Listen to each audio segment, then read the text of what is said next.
नमस्कार विद्यार्थी मित्र, प्रवीण अकॅडमीमध्ये आपल्या सर्वांचे मनपूर्वक स्वागत। विद्यार्थी मित्रो, स्पर्धा परीक्षेच्या संदर्भात कोणतीही माहिती हवी असल्यास, कोणत्याही प्रकारच्या शंका असल्यास तुम्ही आम्हाला या क्रमांकावरती संपर्क साधू शकता। मी आहे प्राध्यापक गणपत उघडे।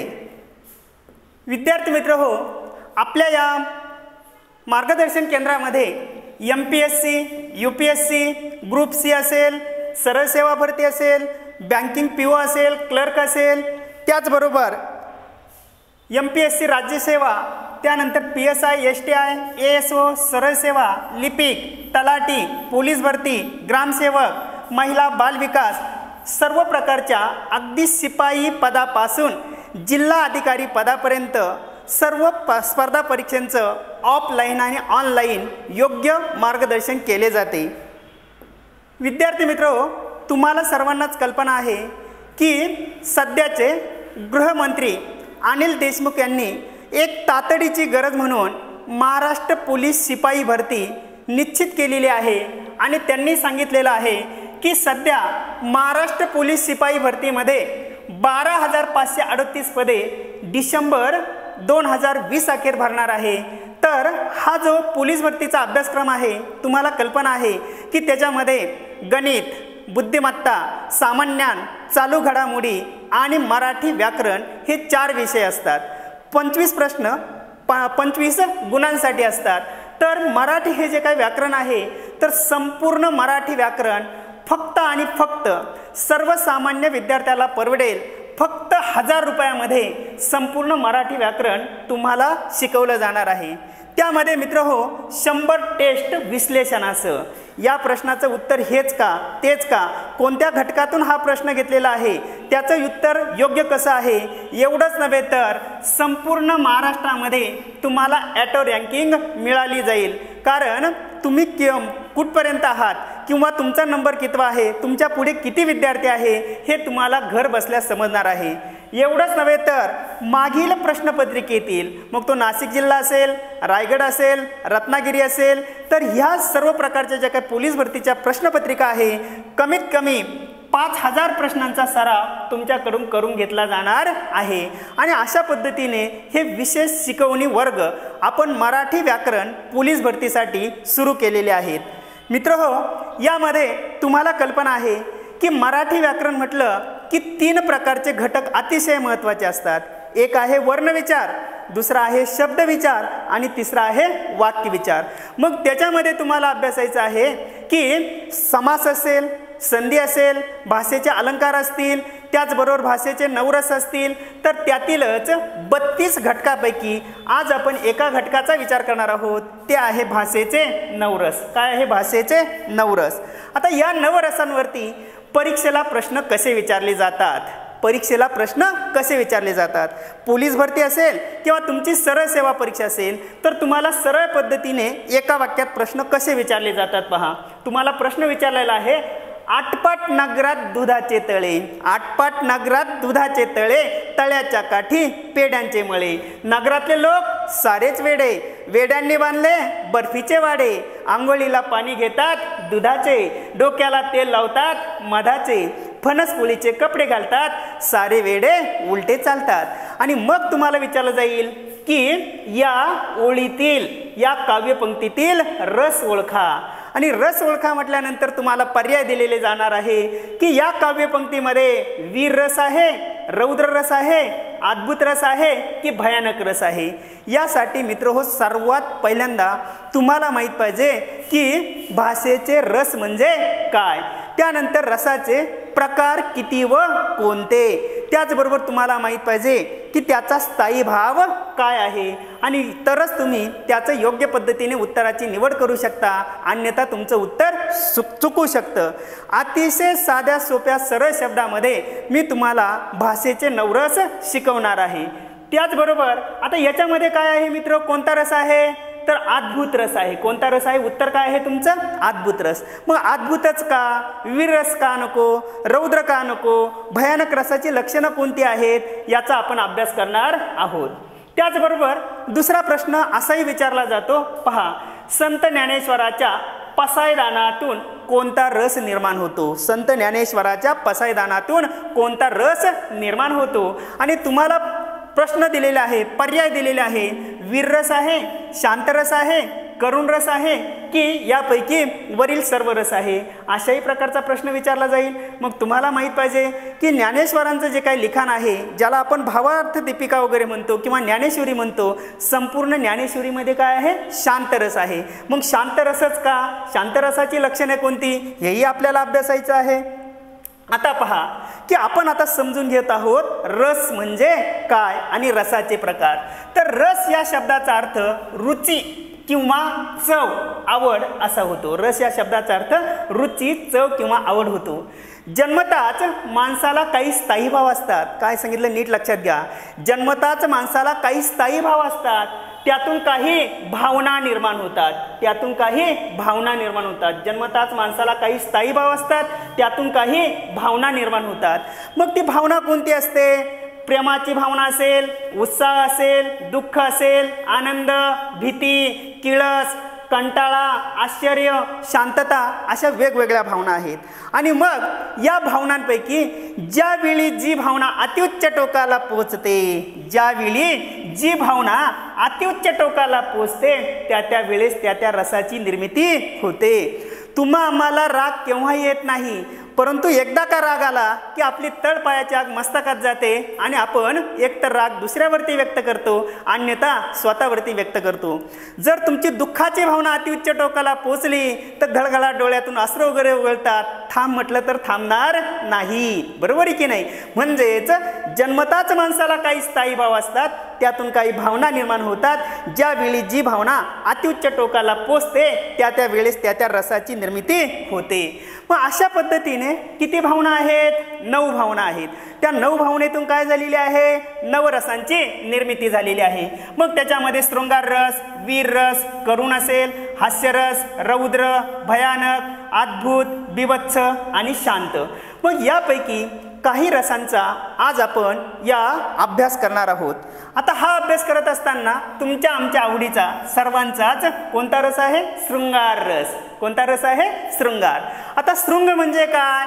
तर शृंग याचा अर्थ कामवासना. शृंग म्हणजे काय? कामवासना. हा म्हणजेच प्रेम. आता इथं लक्षात ठेवा बरं का, प्रेम हा या रसाचा स्थायी भाव आहे. परीक्षेला तुम्हाला विचारलं जाईल की शृंगार रसाचा स्थायी भाव काय आहे, तर तुमचं उत्तर काय आहे? प्रेम हा या रसाचा स्थायी भाव आहे. मग आता या ठिकाणी पहा, आपल्याला शृंगार रस समजून घ्यायचा आहे. आता शृंगार रस समजून घेत असताना उदाहरण दिलेलं आहे.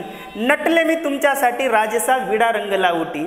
नटले मी तुमच्यासाठी, अहो नटले मी तुमच्यासाठी राजसा विडा रंगला हुटी. राजसा विडा रंगला हुटी. नटले मी तुमच्यासाठी. कोणासाठी नटले? तुमच्यासाठी. आणि आनंद कोणाला झालाय? हिला. आणि दुसरं उदाहरण पहा. सुंदरा मनामध्ये भरली, हवेली ते शिरली, जरा नाही ठरली. म्हणजे या ठिकाणी राम जोशींची पहिली लावणी वगैरे आहे. काय? सुंदरा मनामध्ये भरली, हवेली ते शिरली, जरा नाही ठरली. मेरे सामने वाले खिडकी में एक चांद का तुकडा रहता है. हिंदी गाणं तुम्हाला माहीत असेल. आणि म्हणून या ठिकाणी पहा, अजून उदाहरण आपण पाहतो. कुण्या गावाचं अल्पाखरू, कुण्या गावाचं अल्पाखरू, बसलं या डौलात, खुद खुद हसतय गालात. अजून उदाहरण पहा. या कातर वेळी पाहिजेस तू जवळी. आता कातर वेळ म्हणजे कोणती? कातर वेळ खऱ्या अर्थानं दुःखाची वेळ. एकदा तर परीक्षेला प्रश्न विचारला होता की कातर वेळ कोणत्या वेळेला म्हणतात? सकाळची वेळ, दुपारची, संध्याकाळची किंवा यापैकी एकही नाही. तर तुमचं उत्तर आहे की कातर वेळ याचा खरा अर्थ आहे दुःखाची वेळ, संध्याकाळची वेळ. म्हणजेच जर दिवसभर नवरा कामाला बाहेर गेलेला असेल तर संध्याकाळी बायको घरी वाट पाहते. जर बायको बाहेर कामाला गेलेली असेल तर घरी नवरा वाट पाहतो. कातर वेळ याचा अर्थ दुःखाची वेळ असा किंवा संध्याकाळची वेळ असाही घेता येईल. पुढचं उदाहरण पहा. यारा ओजी, बसा भाओजी, कशी मी राखू तुमची मर्जी. यारा ओजी, बसा भाऊजी. आता मित्र, तुमच्या या सगळ्या उदाहरणातून लक्षात येतंय काय? लक्षात येतंय पहा. तुमच्या लक्षात आलं असेल की या ठिकाणी हा जो काही चरण आहेत, तर या शृंगाराचा विचार करत असताना प्रामुख्याने स्त्री आणि पुरुष काय सांगतो नीट लक्षात घ्या बरं का. शृंगार म्हणजे काय? तर स्त्री आणि पुरुष यांना एकमेकाबद्दल वाटणाऱ्या आकर्षणातून, प्रेमातून ज्या रसाची निर्मिती होते त्या रसाला शृंगार रस असे म्हणतात. काय सांगितलं व्याख्या नीट लक्षात घ्या. स्त्री आणि पुरुष यांना एकमेकाबद्दल वाटणाऱ्या आकर्षणातून, प्रेमातून ज्या रसाची निर्मिती होते त्या रसाला शृंगार रस असे म्हणतात. मग त्यामध्ये मराठी भाषेतील सर्व प्रकारच्या लावण्या, मराठी भाषेतील सर्व प्रकारच्या लावण्या, त्याचबरोबर उत्तेजक जी काही गाणी आहेत त्यांचा समावेश कशामध्ये होत असतो? शृंगार रसामध्ये होत असतो. आता याचा विचार करत असताना प्रामुख्याने शृंगाराचे मुख्य 3 प्रकार पडतात. किती प्रकार पडतात शृंगाराचे? 3 प्रकार पडतात. या 3 प्रकारामध्ये पहिला जो काही प्रकार आहे त्याला म्हटलं जातं उत्तान शृंगार. कोणता शृंगार आहे? उत्तान शृंगार. आता उत्तान म्हणजे तरी काय? तर चरण ऐकताना वैश्विक भावना, विषयाविषयी चरण ऐकताना वैश्विक भावना जागृत होते आणि तो जो काही रस आहे त्या रसाला काय म्हटलं जातं? शृंगार रस असे म्हणतात. पहा कसं, एक उदाहरण दिलेलं आहे. उदाहरण काय आहे पहा. कॉलेजच्या लायब्ररीत नजर नजरेला भिडली, कॉलेजच्या लायब्ररीत नजर नजरेला भिडली, गोष्ट घडली एकदा याद जन्माची राहिली, कळी गालात फुलली, बोली डोळ्यात ठरली, बागेच्या भेटीत माझ्या मिठीत शिरली. म्हणजे हा जो काही रस आहे हा कोणता रस आहे? उत्तान. उत्तान याचा अर्थ असा की एखादी मुलगी असेल, तिला एखादा सुंदर मुलगा वगैरे दिसला, त्या मुलीच्या मनामध्ये म्हणजे त्या मुलाच्या मनामध्ये काहीच नाही, पण तिला असं वाटतंय की हा असा जर आपल्याला जोडीदार भेटला तर, किंवा एखादा सुंदर मुलगा वगैरे आहे त्याला एखादी सुंदर मुलगी वगैरे दिसली आणि त्याला असं वाटतंय की आपल्याला असं लाईफ पार्टनर भेटला तर, म्हणजे एकतर्फी जे काही प्रेम असतं तो जो काही प्रकार आहे त्या प्रकाराला काय म्हटलं जातं? उत्तान शृंगार असे म्हणतात. दुसरं उदाहरण पहा. तोच चंद्रमा नभात, तोच चंद्रमा नभात, तीच चैत्र यामिनी, एकांती मज समीप, तीच हीच कामिनी. अशा प्रकारची जी काही उदाहरणं आहेत ही उदाहरणं कशामध्ये येत असतात? उत्तान शृंगारामध्ये येत असतात. मग अशी कितीतरी फड सांभाळ तोऱ्याला गाला, तुझ्या उसाला लागेल कोल्हा. ही सगळी उदाहरणं कशाची आहेत? मळ्याच्या मळ्यामध्ये कोण ग उभी, राखण करते मी रावोजी, रावोजी हात नका लावूजी पाहिन कोणीतरी. म्हणजे हे कशामध्ये आलं? उत्तान शृंगारामध्ये आलं. आता दुसरा जो प्रकार आहे त्या दुसऱ्या प्रकाराला म्हटलं जातं सात्विक शृंगार. कोणता आहे? सात्विक शृंगार. आता सात्विक शृंगार म्हणजे तरी काय? तर चरण ऐकताना किंवा वाचताना सोज्वळ पत्नी प्रेमाने निर्माण होणारा जो काही शृंगार आहे त्या शृंगाराला काय म्हटलं जातं? सात्विक शृंगार असे म्हणतात. थोडक्यात सांगायचं म्हणजे असं की पती पत्नीचं जे प्रेम असतं, पती पत्नीचं जे प्रेम असतं त्या प्रेमाला समाजाने मान्यता दिलेली असते, समाजाने त्याला मान्यता दिलेली असते. हा जो काही प्रकार आहे या प्रकाराला सात्विक शृंगार असे म्हणतात. उदाहरण पहा. ऊन पावसात राबे माझी सावळी मंजुळा, ऊन पावसात राबे माझी सावळी मंजुळा, पाटा पाटात वाहती तिच्या घामाचे ओघळ, दूर ताकतीने कशी दादा सारते मरगळ. दुसरं पहा. सहज तुझी हालचाल मंत्रे जणू मोहिते, सहज तुझी हालचाल मंत्रे जणू मोहिते. हा जो काही शृंगार आहे या शृंगाराला काय म्हटलं जातं? सात्विक शृंगार असे म्हणतात. आणि मित्र हो, तिसरा जो शृंगार आहे त्या तिसऱ्या शृंगाराला म्हटलं जातं विप्रलंब शृंगार. कोणता आहे? विप्रलंब शृंगार. आता विप्रलंब म्हणजे तरी काय? तर प्रेमाच्या विफलतेतून निर्माण होणारा जो काही शृंगार आहे त्या शृंगाराला काय म्हटलं जातं? विप्रलंब शृंगार असे म्हणतात. की कधी कधी भांडणं वगैरे होतात आणि भांडण झाल्यानंतर मग नंतर त्याचा पश्चाताप वगैरे होतो आणि दोघंही पुन्हा त्यांना प्रेमाची भावना निर्माण होत असते, त्याला म्हटलं जातं विप्रलंब शृंगार. पहा. जीव माझा तुझ्यात गुंतला, जीव माझा तुझ्यात गुंतला, श्वास माझा अडखळला. म्हणजे मराठी भाषेतील सर्व प्रकारच्या ज्या काही लावण्या आहेत आणि उत्तेजक गाणी आहेत यांचा समावेश प्रामुख्याने शृंगार रसामध्ये होतो. मित्रो, आता तुमच्या लक्षात आलंय काय? लक्षात आलं की शृंगार रस, प्रेम हा या रसाचा स्थायी भाव आहे. आणि मग त्याच्यामध्ये मराठी भाषेतील सर्व प्रकारच्या लावण्या आणि उत्तेजक गाणी यांचा समावेश शृंगार रसामध्ये होतो. शृंगाराचे 3 प्रकार पडतात. एक आहे उत्तान शृंगार, दुसरा आहे सात्विक शृंगार आणि तिसरा आहे त्या ठिकाणी विप्रलंब शृंगार. आता उत्तान शृंगार म्हणजे काय? एकतर्फी प्रेम, एवढं तर लक्षात घ्यावं लागेल. सात्विक शृंगार म्हणजे काय? पती पत्नीचं प्रेम. आणि विप्रलंब शृंगार म्हणजे काय? तर दुरावा निर्माण होणे किंवा त्या ठिकाणी एकमेकाविषयी जी काही कणवळा किंवा एकमेकाविषयीची जी काही हृदयद्रावक भावना वगैरे आहे त्याच्यातून आपल्याला या ठिकाणी हा विप्रलंब शृंगार दिसून येतो. त्यानंतर मित्र हो, नवरसांपैकी आता दुसरा जो काही रस आहे त्या रस आहे तो आहे वीर रस. कोणता रस आहे? वीर रस.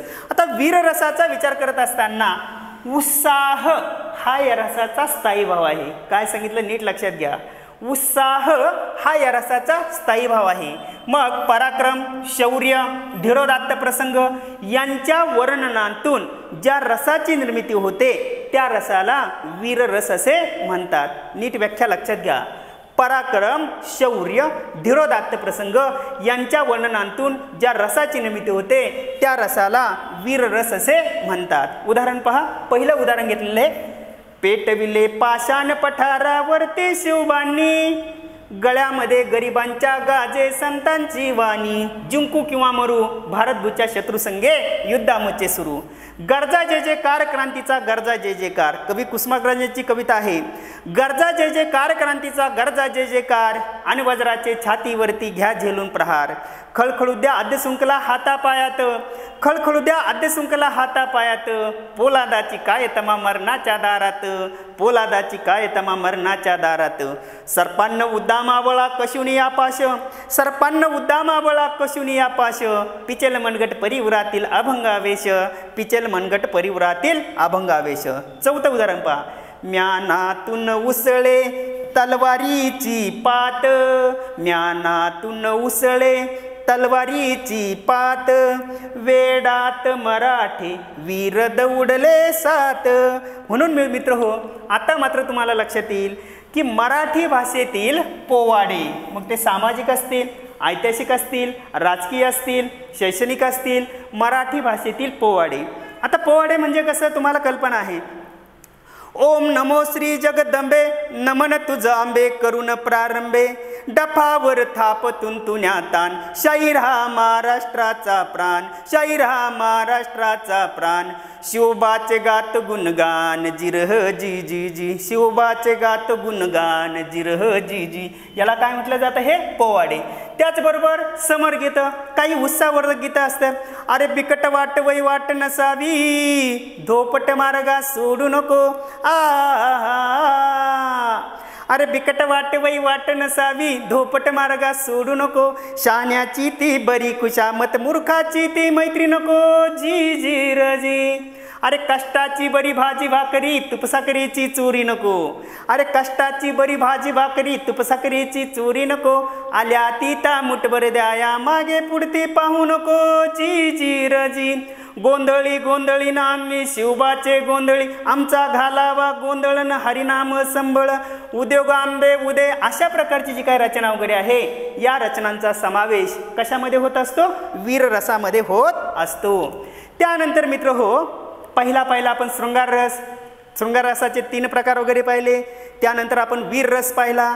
वीर रसाचा स्थायी भाव काय आहे? उत्साह. उत्साह हा वीर रसाचा स्थायी भाव आहे. त्यानंतर तिसरा जो रस आहे त्या रसाला म्हटलं जातं करुण रस. कोणता रस आहे? करुण रस. तर दुःख हा या रसाचा स्थायी भाव आहे. परीक्षेला तुम्हाला विचारलं जाईल करुण रसाचा स्थायी भाव कोणता? तर दुःख हा करुण रसाचा काय आहे? स्थायी भाव आहे. मग याच्यामध्ये शोक, दुःख, वियोग, संकट, हृदयद्रावक जे काही प्रसंग वगैरे आहे या प्रसंगातून कशाची निर्मिती होत असते? करुण रसाची निर्मिती होते. शोक, दुःख, वियोग आणि संकट यांच्या वर्णनातून ज्या रसाची निर्मिती होते त्या रसाला करुण रस असे म्हणतात. आता करुण रसाचा जर विचार केला तर यशवंतांची आई नावाची कविता आहे. आई म्हणून कोणी आई साक मारी, ती हाक येई कानी, मज होय शोककारी, स्वामी तिनी जगाचा आई विना भिकारी. तुम्हाला कल्पना आहे. कविता अतिशय सुंदर कविता वगैरे आहे. शाळेतून घराला येता धरील पोटी, शाळेतून घराला येता धरील पोटी, काढून ठेविलेला घालील घास ओटी, उष्ट्या तशा मुखाच्या धावेल चुंबनाती, आई कुणा म्हणू मी, आई घरी न दारी, स्वामी तिनी जगाचा, आई विना भिकारी, नोहेच हाक माते, मारी कुणी कुठारी, स्वामी तिनी जगाचा, आई विना भिकारी. दुसरं उदाहरण पहा. सगळ्यांना तुम्हाला माहिती आहे ही कविता. हंबरून हंबरून वासराले चाट जवा गाय, तेव्हा मले गाईमध्ये दिसती माझी माय रे, तेव्हा मले गाईमध्ये दिसती माझी माय. रानात काट्या वेचायला माये जाये राणी, पायान से वाहन तिच्या फिरे अनवाणी. अहो काट्या कुट्यालाही तिचे मानत नसे पाय, तेव्हा मले काट्यामध्ये दिसती माझी माय रे, तेव्हा मले काट्यामध्ये दिसती माझी माय.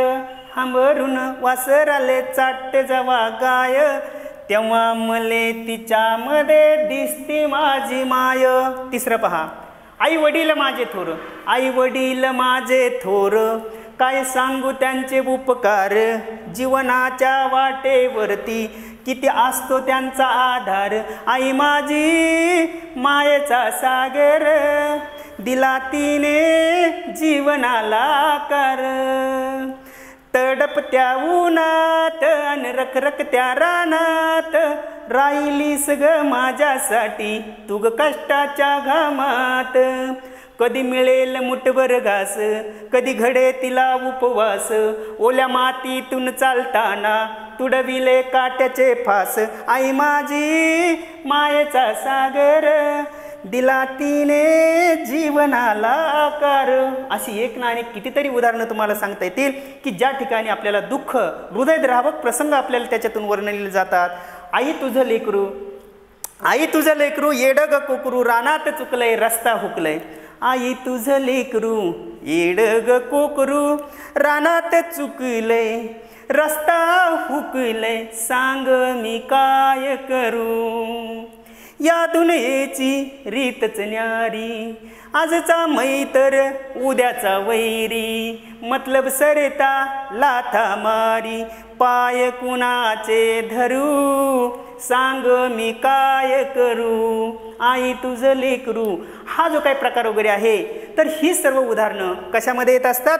करुण रसामध्ये येत असतात. आणि म्हणून मित्र हो, शोक, दुःख, वियोग आणि संकट यांच्या वर्णनातून ज्या रसाची निर्मिती होते, त्या रसाला कोणता रस म्हटलं जातं? त्या रसाला करुण रस असे म्हणतात.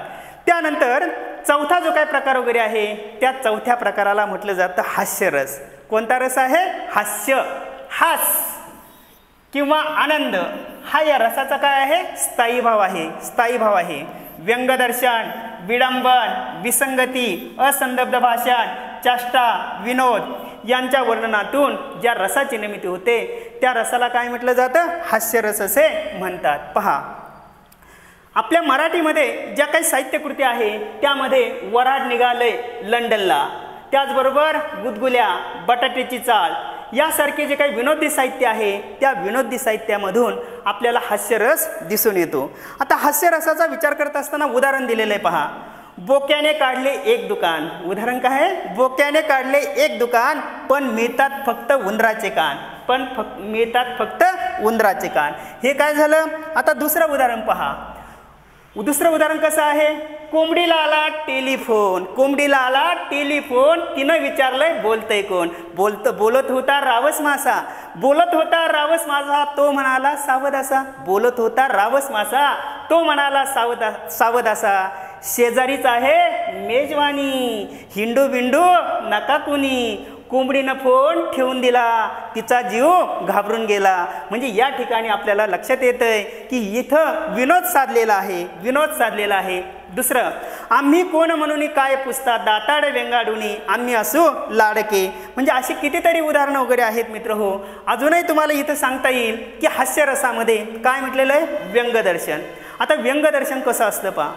मला बायको मिळाली जशी चटक चांदणी, अशी लाखात देखणी, एका डोळ्यात चकणी, गोरा गोरा मुखडा हा नुसता घ्यावा देखुनी, स्वयंपाकात सुगरण कोणी नाही हिच्या वाणी, येईना चपात्या लाटाया अशी भटक भवानी, मला बायको मिळाली जशी चटक चांदणी. हे काय झालं? व्यंगदर्शन झालं.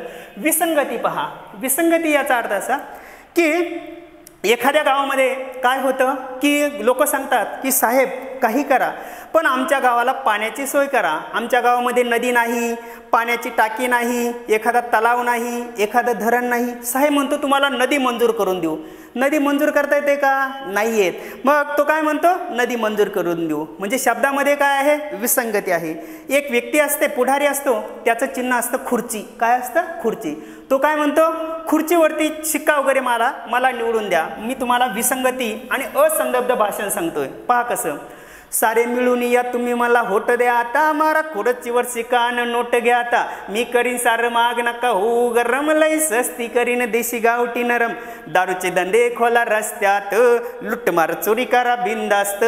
पाकिट मारांना मी लायसन देईन, मर्डरवाल्यांना बॉडीगार्ड ठेवीन. डॉक्टरला सांगेन घाबरू नका, पेशंटची किडनी काढून विका. पोलिसांना सांगेन नका धरू कुणा, हप्ते गोळा करून माझ्याकडे आणा. गल्लोगल्ली गँगवार सुरू करीन, आया बायांना मी तिथं लढवीन. देशाचा दौरा करीन आणि देशाला तिथं मी गहाण ठेवीन. हे काय आहे? असंदर्भ भाषण आहे. आणि म्हणून मित्र हो, अशा प्रकारची जी काही विसंगती आहे किंवा कितीही उदाहरणं तुम्हाला देता येतील, कितीही. पहा, समजा मराठी गाणं आहे. मळ्याच्या मळ्यामध्ये कोण गो उभी, राखण करते मी रावोजी. रावोजी हात नका लावूजीन, पाहेन कोणीतरी. याच्यामध्ये इंग्रजी शब्द टाकले तर विनोद कसा साधतो पहा.